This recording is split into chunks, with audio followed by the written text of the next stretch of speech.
Join me, Susan Regan, host of Connecticut Valley Views, the most widely watched interview program on Connecticut Public Access TV. Proof to the people is the byline, insight without bias, generating a 360 perspective. Our mission is to focus on topical subjects with thought-provoking interviews regarding municipal leadership, current affairs, educational and political topics, as well as key destination points in New England. And here's your host for Connecticut Valley Views, Susan Regan. Hello, and thank you for joining me today. We are currently in the Hartford, Connecticut headquarters for AARP, and my guest today is John Erlinghauser. He is the Associate State Director for Advocacy for AARP. It's a pleasure to be with you. Pleasure. Great to have me. Yes. Thank you. Well, we've got a lot of things to talk about, very important things for people in AARP, for the state. I know you have been on the staff here with AARP. You're one of the longest 13 years. 13 years. Well, it obviously means you've enjoyed it. It's been rewarding. It's great work. I love it, and you know, there's purpose to it, and I enjoy doing it. Hopefully, I'm going to keep doing it for a while.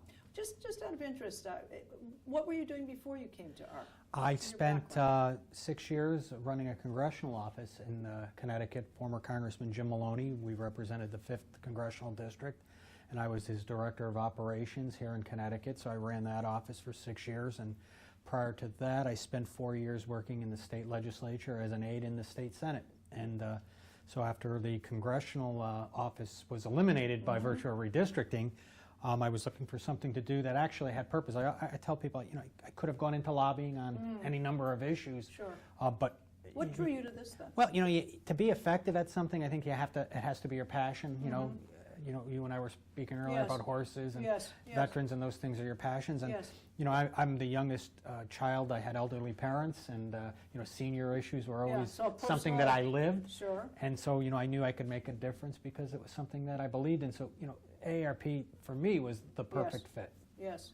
Well, it's interesting to know where the background comes from, because sometimes it's a natural transition. Sometimes it's a catalyst that changed people's careers. But yours is a bit of both, because you're coming from a background that obviously is a great adjunct for AARP, right? But a personal reason or an association brought you into that particular arena. You know, over the years, maybe some of the programs we'll talk about today, I can say that I actually, you know, was advocating on programs that my own mother took advantage of. Yes. You know, so there's a lot of connection between the work that I do, the mission of AARP, and you know, what helps our members in general. So it's a perfect fit, and I've always enjoyed it. Well, that's great. All right, well, let's get into it. There's a work and save effort, as it's known, and it's a House Bill 5591, and it's part of an effort that's been going on for several years. Tell us about that, John. Right, so the bill, AARP calls it Work and Save. It's a movement going on nationally, 22 states, to try to address the growing crisis we have for retirement security and the lack of savings that people have for retirement. And there are over 22 states in the country that are working on this effort, including Connecticut. We are one of the leaders in it. And House Bill 5591 is titled an Act Creating the Connecticut Retirement Security Program. And what this legislation would do would be to bring access to payroll deduction retirement savings options to the over 600,000 people in Connecticut who currently have no way to save for retirement at work. And you know, it's amazing, because you know, there'll be people who will say, well, wait a minute, you know, you can go into a bank or talk to a financial advisor at any time and open up an IRA, for example. And that is true. Sure. But the impetus sometimes isn't there. Correct. And you know what? Statistics show that only about approximately 5% of the people who don't of the whole universe who don't have the ability to retire, save for retirement at work, actually go into a bank and do that. Now, if they can do it through payroll deduction at work, it jumps to 70+%. Now, in this case, let me just interject here. Is there any contribution by the employer?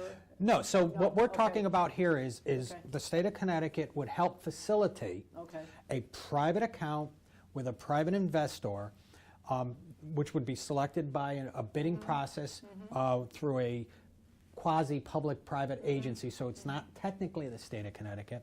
And you would have an individual retirement account, so it would be an IRA. Right. And what we're currently looking at are what they call Roth IRAs, IRAs where you pay the tax on the income up front, but not when you retire. And the reason for that is simple.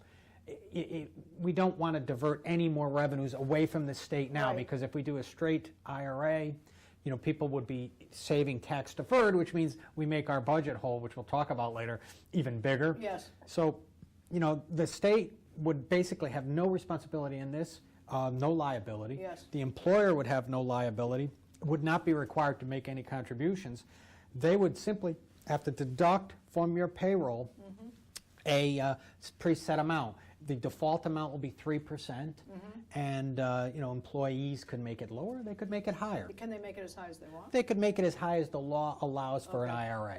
Okay. So the current contract, because as I said, this is a private account, Yes. it's a private IRA, so all the laws and rules that govern IRAs would govern this account.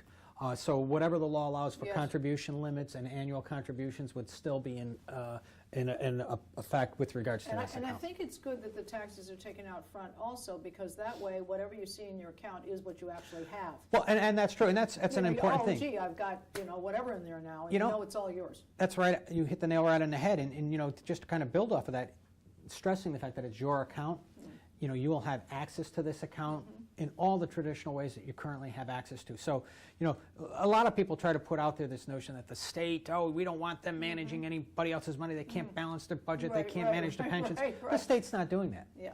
We're got it. trying to encourage people to save for retirement at work, because everything that we know shows that people are 15 times more likely to save for retirement if they could do it at work. Yes. And And this- it's automatically taken. So Oh, it's, yes. It's gone. And people would have the ability to opt out of having this done, Yes. but once again, the social science shows that people will stay in the system Yes. if, in fact, it's done as an opt-out as opposed to an Okay, opt-in. so two questions. The rules, and I'm not right up to snuff on this, but the rules of the IRA, do you get to a certain age or stage where you must take money from it so much Correct. per year? Right, and I'm not 100% certain on what all the dates and rules are, Okay. but yes. So, but what I will say is this. The average right now today, the average account balance in Connecticut is something like $25,000. The average retirement account balance, in fact, most people haven't saved anything more than approximately $5,000 for retirement. Sure. And, people look at this as like big brother, government stepping in, and what I say to people, this is really actually quite a conservative principle. We're talking about self-reliance. Yes. We're talking about people saving for retirement in a state where we have such dire fiscal issues going Yes, on with our yes. state budget. That's for sure. And our hope is that by saving more for retirement, we can alleviate the social safety net program on the tail end of things. Medicaid and all those, Medicaid, yeah. heating assistance, food stamps, fuel assistance, rental assistance, all of these programs that people rely on. Because, right now in Connecticut, 50% of the people on Social Security rely on Social Security for 50% of their income. That's quite true. Yeah. And 25% of the people on Social Security rely on it for 90% or more of their income. Wow.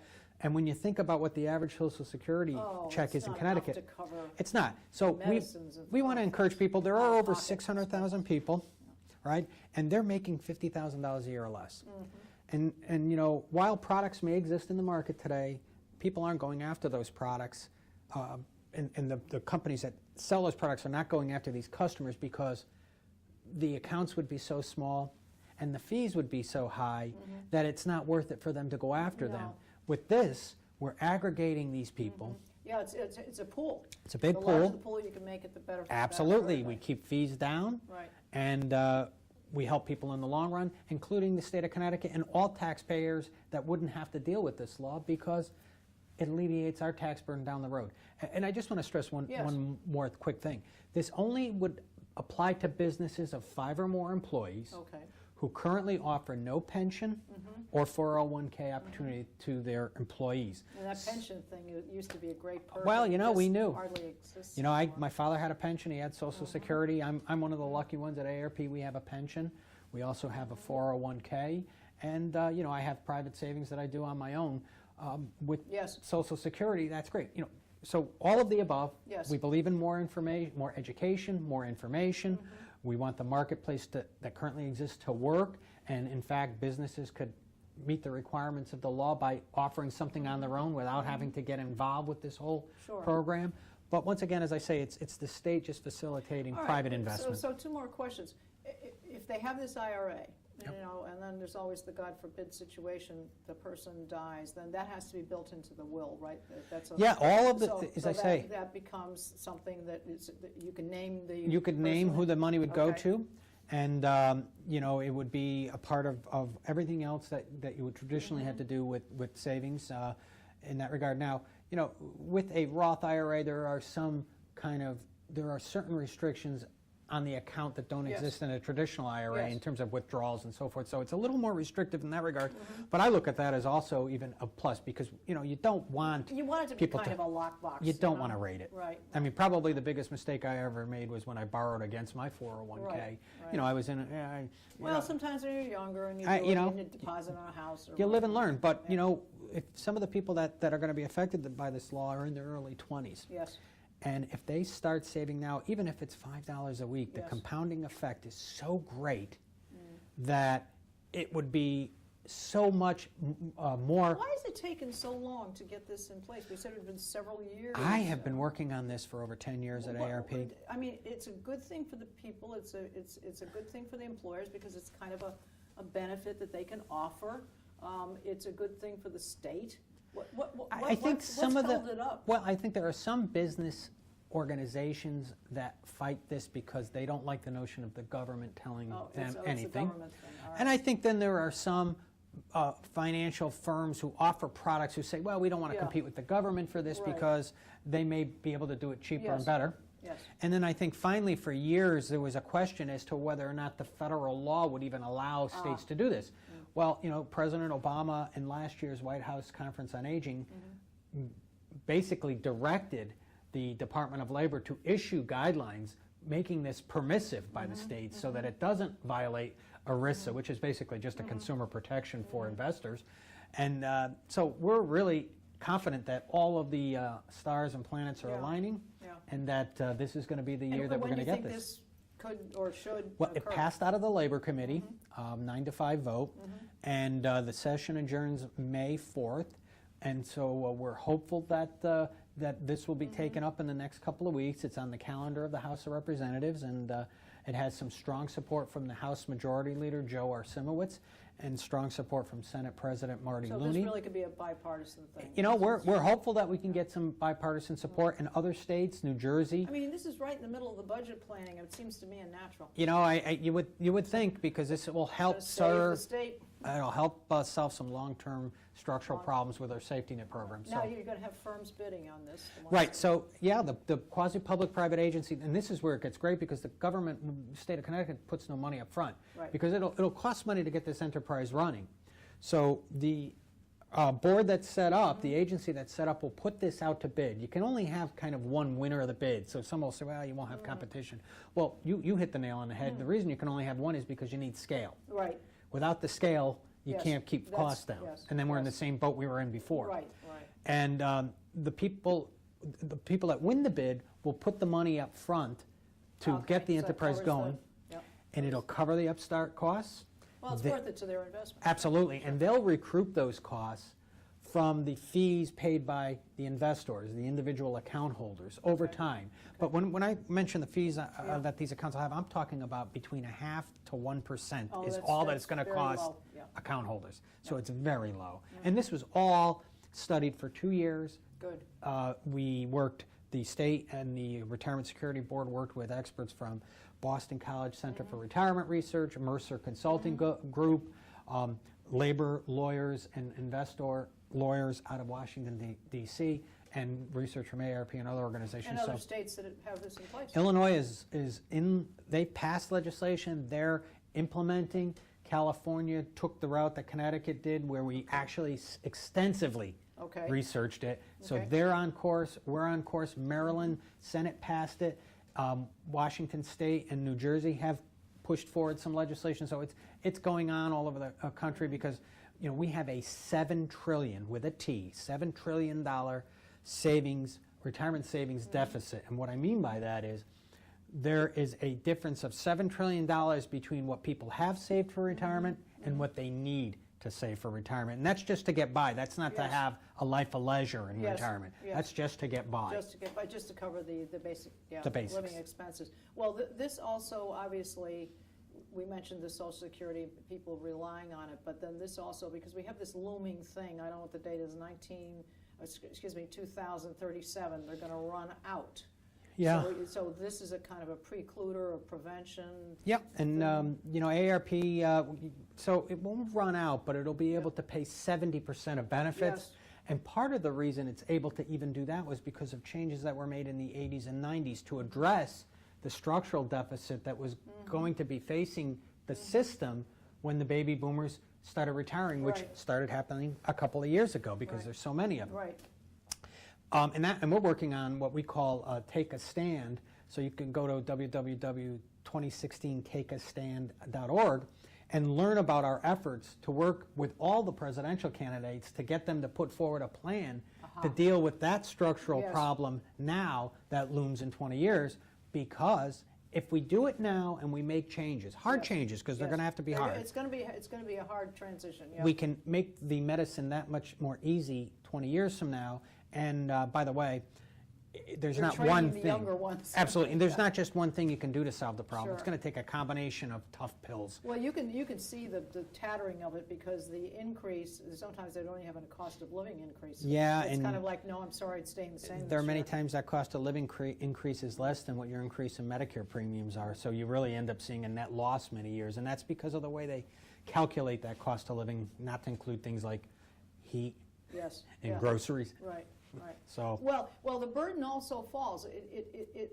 These things always have their trickle-down effect. Sure. Because if, in fact, the elderly people don't have a plan in place, don't have long-term care, don't have all of these safety nets in place, then it leaves the burden up to, and it kind of segues into our other subjects, leaves the burden to the younger generation of their children who now have to take care of mom or take care of dad or take care of both of them, and we got to cover, we got to pay their rent, or we've got to do this, or we've got to buy their groceries, or we have to take them into our home, and now that takes up more time. And it takes away from their jobs and their responsibilities, and now you've started to put the burden on them. And their own situation and their ability to put their own safety net together goes away. Absolutely. And you know, I had a mother. I lived with my mother who had Alzheimer's disease and was her primary caregiver for 8 years. And you know, I was so lucky to work for AARP at that time because we promote legislation and public policy that aids caregivers, particularly family caregivers who do take care of loved ones, because it saves the economy billions of dollars. Because if we weren't providing that care as unpaid family caregivers, the government would have to step in, or Medicaid would have to take over and pay for institutional care. And so, you know, I was lucky because AARP had workplace policies that were so conducive to being in a position of being a caregiver. But unfortunately, many people aren't in that position, and so that's why, you know, things like, you know, paid family and medical leave are so important, and then the programs that Connecticut offers, like the Connecticut Home Care Program for elders and the Alzheimer's Respite Program, are so critical because those are the kinds of programs that allowed me to basically survive both physically, mentally, and financially. Oh, it's a great drain. It is a great drain. Well, that takes us right there to Bill 21. That's our perfect segue into that. So we're working on, the framework of that. well, there's a piece of legislation that AARP has worked on the last couple of years. Our state director, Nora Duncan, served on a task force on paid family medical leave, worked with stakeholders from different organizations, including the business community, to determine a way to set up a system so that the family leave that we currently have under state and federal law to take time off to care for a loved one would be in a position to help alleviate the financial burden, right? Because, you know, we could take unpaid leave now, and that's great, but not every company is like AARP that allowed me to use my sick days to take care of my mother. Right, so I had. Would they be put in a position where they would have to do that? Well, so what the legislation would do would be basically set. It would set up a self-funded insurance system in essence. I see. Okay. So employees would be required to contribute to this system. I see. And then when they needed to get family and medical leave, they would be able to apply for paid days off. And then there's some people, so there's no financial burden to the employers because they don't contribute to the system. It would be completely funded by the employees. And you know, it's interesting when you start to hear some of the arguments against it, particularly from the business community. Well, you know, they'll say something like, well, you know, we have to now pay for somebody who is not here because we're having to have somebody backfill the work that employee is doing. And you know, my response to that is, well, you're currently doing that now. I mean, if I take unpaid family leave, that's right, I'm still not there, and you still have to backfill. I mean, so it's the kind of arguments that just don't make sense. But I guess when something does make so much sense, you just have to come up with whatever you can to try to knock it down. But I mean, it's critical.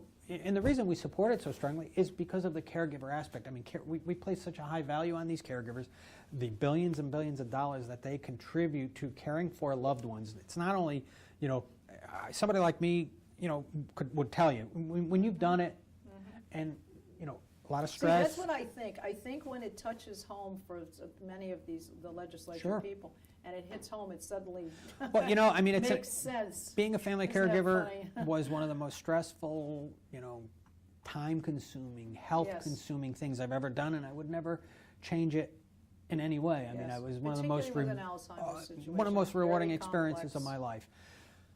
On the other hand, if I didn't have the kinds of supports and services that I had, particularly from my employer, I don't know that I could have done it. And then, you know, so this just makes sense. I mean, and we're doing it in the right way to lessen the burden on the employers, so they're, you know, they're not contributing, and actually helping people, you know, get care to the people that need it the most, which in the long run, once again, is a common theme here, saves the state money, because if this system, because in the long run, these people end up in the Medicaid thing again. If this system breaks down, we have a Medicaid system that requires institutional care, which people overwhelmingly say they don't prefer. Now, there need to be nursing homes, there needs to be institutional care, because not everybody is able to stay in a home and community-based environment. But if you can, you should be able to. It's better for your health and mind, and it saves the state money. And you know, if you can't, then we need that backup system. So, you know, we need to support family caregivers in every way we can, because, as I say, when the system breaks down, we're talking about billions of dollars from the state. Well, again, it reaches further in that if you don't have this proper care situation and the elderly person falls, more problems. Now they're at home and they're by themselves and they're trying to get along, so they don't want to put a burden on somebody. And then they fall down and then they get hurt. Yeah. And then you've got now the burden now can fall to hospitals. And we're already running out of primary care physicians. That's right. We have plenty of specialists, I think, but still, the burden now falls on to the community, the medical community, say within Connecticut, which is being hit by the budget right now. Sure. And they are absolutely 100%, whoever comes in that door, whether they've been shot in Hartford and don't have anything to cover their expenses, or they're an elderly person who has no way to pay, they're obligated to take care of that person. Absolutely, absolutely. And so it's important that we support this system. That's why we support the 221, the paid family medical leave bill.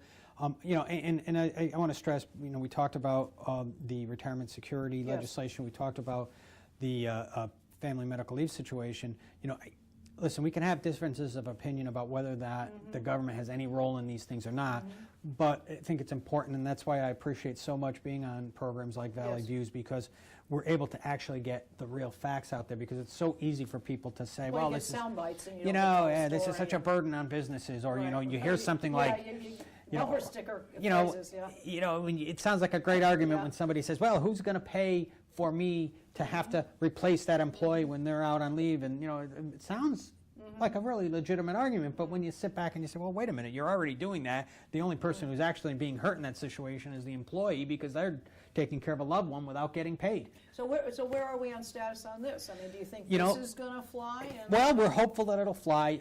You know, we're trying to address some of the fiscal concerns that exist in the bill, because we don't want to do anything that's going to cost the state money. And, you know, unlike the Work and Save legislation, you know, which is completely funded through the winner of the bidding of the investment firm, this one is a little more to it, because the government actually would have to run it. So we're looking at ways to make this happen without it costing the state any money. And, you know, we're hopeful that we can get that done. And a lot of work went into it. This is another movement that's being taken up by other states, and we're going to continue to explore and hopefully get it this year. And if we don't, it's going to be the first thing out of the box for us next year.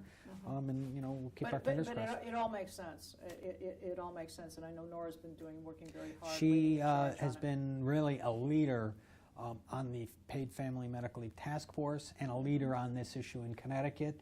And she brings a great perspective to it, having been a caregiver herself. Yes. And bringing just a really bright perspective from her many years working with nonprofits and others. So we're hopeful. Yeah. Well, that's good. All right. Now, you also have, you've got a priority has been on protecting the Alzheimer's respite care, and you said you've had that personal there. Is there some reason, is that because that's one of the most critical situations? It's just critical because, well, I mean, Alzheimer's respite and the Connecticut... you can't leave these people alone. No. You can't leave a 2-year-old child alone. It's one of those things, too, where I was so thankful working at AARP and getting what we call renewal. And my renewal, I got 5 weeks paid leave. To kind of recharge my batteries, and it happened at the peak time of my being a caregiver for my mother, but not everybody has that. And so, the respite program gives the ability for you to apply for grants to take respite time as a caregiver off to be able to recharge your batteries. And Alzheimer's is a growing issue. Oh, it's just amazing. With the aging. It's I think exploding. you're making some good work, some good inroads medically. We're getting there, but you need to be able to answer the situation because there are so many patients. So we're hopeful. I mean, the program, the governor proposed a cut. I mean, listen, everything across the board is being cut. So it's, I don't want to sound like the governor's attacking this or that. For sure. But we're very we're glad that the cuts haven't been as bad as they were originally thought to be. The Appropriations Committee, the day of this taping, is releasing their budget on April 6th, and some money that was proposed being cut by the original budget has been restored. Now, we still got a long way to go in this process, so we're hopeful that we can at least, maintain what we've got on Alzheimer's respite and the Connecticut home care program for elders, because these programs are so critical, and we've taken hits on them not only in previous years, but in previous cycles of the current fiscal year, because we're... Well, you need to get these things moved through. Just very quickly, there's also another one, power of attorney. It's called the Uniform Power of Attorney Act, and basically what this does is tries to get, we're working from state to state to get everybody to use what they call a uniform power of attorney form, so that the rules are the same in every state with regards to how you're a power of attorney. And it's something, once again, as a caregiver, I was a power of attorney for my mother, and it's amazing because the power of attorney forms are so different, not only within the state, need to find some common ground. Well, we've done a quick run-through of some of the great work you've been doing. AARP is a phenomenal organization. I encourage everybody out there to look into it. If you join for your parents, look into it for yourself. It's very inexpensive. It's $16 a year. That includes your spouse, even if they're not 55 yet. Yeah. So I want to give the website. It's www.aarp.org. Have I got that right, John? Correct. Well, I do appreciate your time today. It's been, we're going to stay on top of this, and we're going to come back and visit again. You got it. So thanks again. Thanks for having me. I appreciate it. Been my pleasure. Thank you. And you can see us on Facebook, and you can see all of our programs on our website at www.ctvalleyviews.com. This is Susan Regan. Thank you for joining me in bringing proof to the people.